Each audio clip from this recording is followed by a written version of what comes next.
Good morning everyone, myself Dhruv Jha. आज हम लोग भारत के प्रथम प्रधानमंत्री श्री पंडित जवाहरलाल नेहरू के बारे में कुछ बातचीत करेंगे। आज़ाद भारत के प्रथम प्रधानमंत्री पंडित जवाहरलाल नेहरू का जन्मदिन को ही जो है हम बाल दिवस और चिल्ड्रंस डे भी कहा जाता है उसको, जिसे हम लोग बाल दिवस भी कहते हैं, क्योंकि नेहरू जी को बच्चे बहुत पसंद थे और बच्चे उन्हें चाचा नेहरू कहकर बुलाते थे। अगर हम नेहरू जी के जीवन को विस्तार से पढ़ें तो हमें उनके जीवन से ढेर सारी सीख पाने को मिलती है। नेहरू जी एक महान स्वतंत्रता सेनानी थे। देश को आज़ाद कराने के लिए नेहरू जी ने महात्मा गांधी का साथ दिया था।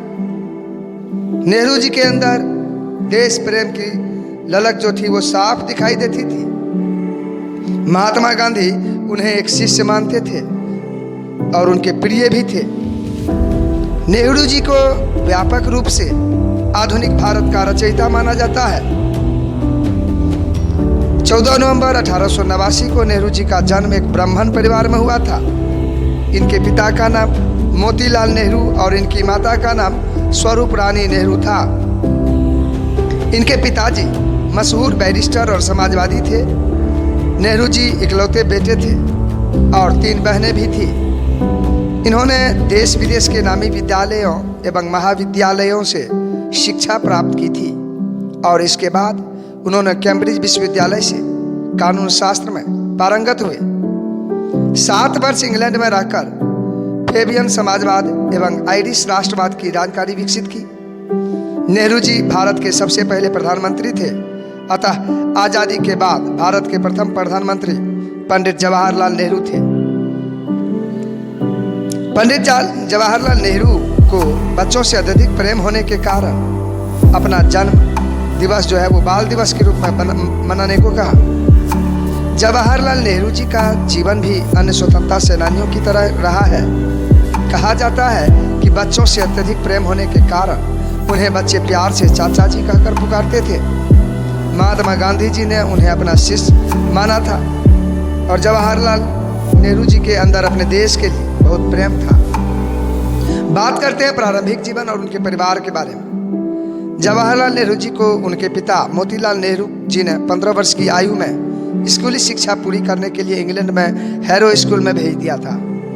इसके पश्चात नेहरू जी ने अपने कॉलेज की शिक्षा ट्रिनिटी कॉलेज कैम्ब्रिज लंदन से पूरी की थी। इसके बाद उन्होंने लॉ में डिग्री हासिल करने के लिए कैम्ब्रिज विश्वविद्यालय में दाखिला लिया। इंग्लैंड में नेहरू जी ने 7 साल व्यतीत किए, जिसमें वहाँ के फेबियन समाजवाद और आयरिश राष्ट्रवाद के लिए उन्होंने एक तर्कसंगत दृष्टिकोण विकसित किया। इंग्लैंड में लॉ की डिग्री हासिल करने के बाद नेहरू जी 1912 में भारत लौटे और वकालत शुरू की। 1916 में उन्होंने कमला नेहरू से शादी कर ली। फिर 1917 में Jawaharlal Nehru home rule league में शामिल हुए। 1919 में उनका संपर्क महात्मा गांधी से हुआ। नेहरू जी गांधी जी के सक्रिय लेकिन शांतिपूर्ण विचारधारा से प्रभावित हुए। गांधी जी के उपदेशों के अनुसार उन्होंने अपने पिता मोतीलाल नेहरू की संपत्ति का त्याग किया। अब इन्होंने गांधी जी के बताए हुए मार्ग पर चलने का निर्णय किया था। वे अब खादी के कपड़े और गांधी टोपी पहनने लगे थे। 1920 से 1922 के असहयोग आंदोलन में उन्होंने सक्रिय हिस्सा लिया था और इस दौरान उन्हें पहली बार गिरफ्तार भी किया गया था।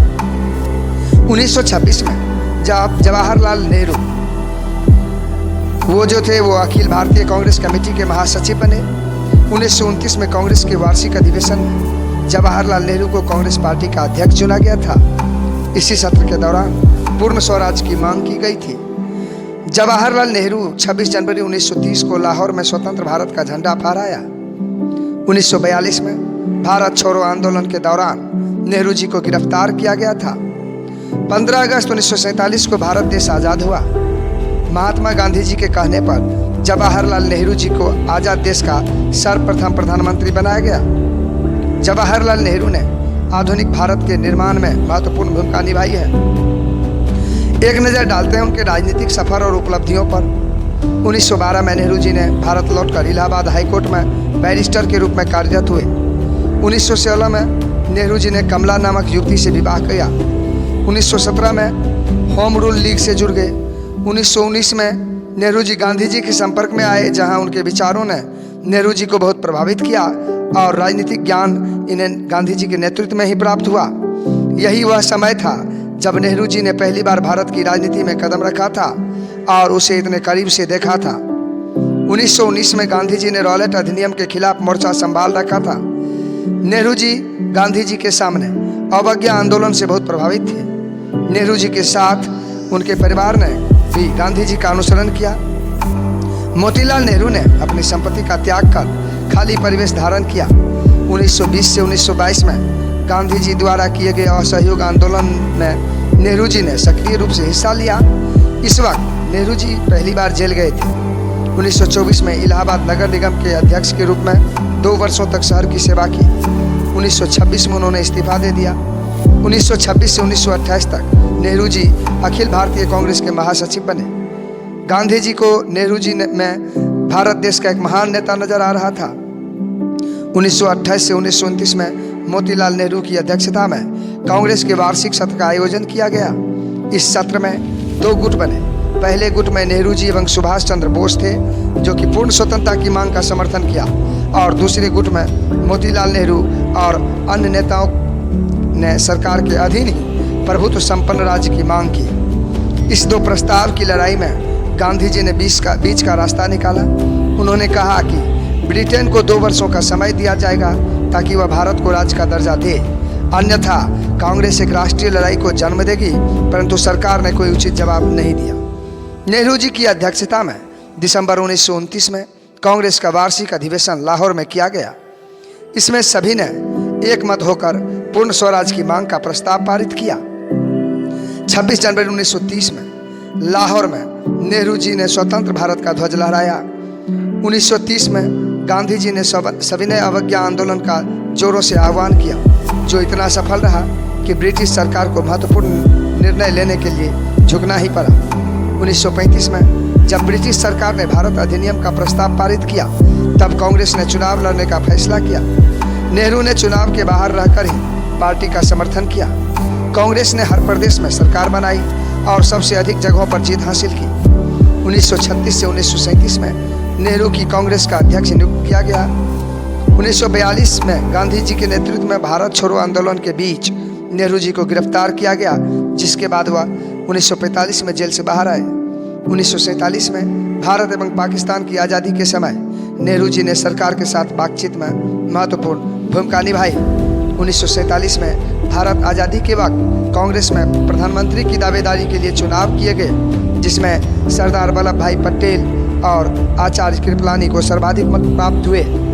पर गांधी जी के आग्रह पर जवाहरलाल नेहरू को भारत का प्रथम प्रधानमंत्री नियुक्त किया गया। इसके बाद नेहरू जी 3 बार भारत के प्रधानमंत्री बने। स्वतंत्रता के बाद भारत को सही तरह से गठित कर उसका नेतृत्व कर एक मजबूत राष्ट्र की नींव के निर्माण का कार्य नेहरू जी ने शिद्दत के साथ निभाया। भारत को आर्थिक रूप से निर्भीक बनाने के लिए भी इन्होंने बहुत अहम योगदान दिया। आधुनिक भारत के स्वप्न की मजबूत नींव का निर्माण किया। इन्होंने शांति एवं संगठन के लिए गुट निरपेक्ष आंदोलन की रचना की।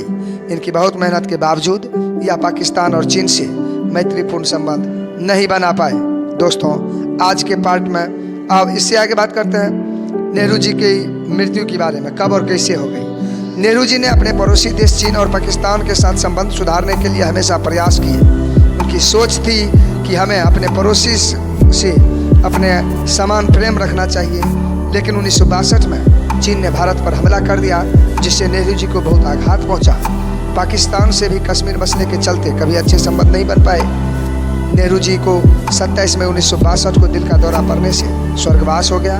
उनकी मौत भारत देश के लिए एक बहुत बड़ी क्षति थी। देश के महान नेताओं और स्वतंत्रता संग्रामी के रूप में उन्हें आज भी याद किया जाता है।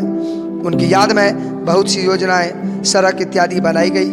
Jawaharlal Nehru school, Jawaharlal Nehru technology university, Jawaharlal Nehru cancer hospital आदि की शुरुआत इन्हीं के सम्मान में की गई। दोस्तों, आज के पार्ट में इतना ही।